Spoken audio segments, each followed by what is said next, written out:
I want to first ask about cooperation between Japan and the Philippines. Is this a new kind of relationship? Japan-Philippines relationship really deepened under Prime Minister Kishida, who obviously has been now been replaced by Ishiba Shigeru.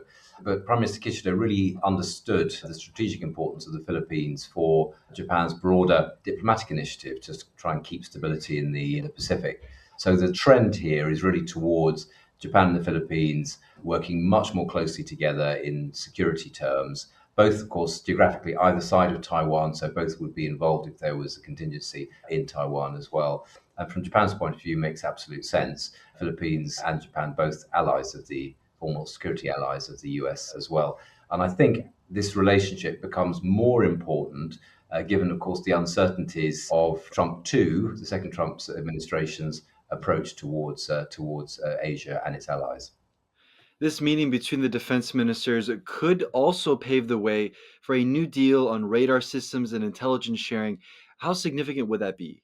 Intelligence sharing across the region is clearly vital, particularly given the size of the sort of growing size of China's military. Not just China, of course, also so Russia and North Korea. There's all sorts of other strategic alignments going on that means intelligence sharing is really important, and it's a bit spotty over the region. So, from Japan's point of view and from the Philippines' point of view as well, anything that kind of helps to fill those gaps on intelligence sharing is really important strategically, given the need to mobilize if these threats do start to escalate. So I think it's good politically for Japan and the Philippines. It's good diplomatically in terms of defense diplomacy, of course, for Japan and the Philippines, but it also has an actual impact on the ground. I assume that Taiwan would like more direct defense cooperation with some friendly countries around the region, but obviously there are diplomatic reasons why that is still not possible. So this kind of helps. Besides China, are there any other motivating factors for Japan to be working more closely with other countries in the region?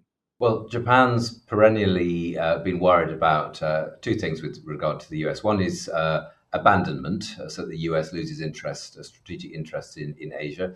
And the other one is entrapment, so that Japan gets trapped in a US conflict in the region. I think entrapment is now less of a risk, less of a worry for Japan than abandonment, and particularly, obviously, with the second Trump administration, that worry is being intensified. I think in the short term, Japanese concerns will have been allayed to some extent by the good Quad meeting that was had on the sidelines of the inauguration of the second Trump presidency, and also the issue of a Trump summit and the joint statement that came from that, which pretty much ticked, I think, all of Japan's boxes. And with regard to Taiwan, there was a sort of restatement of the desire for stability across the Taiwan Straits.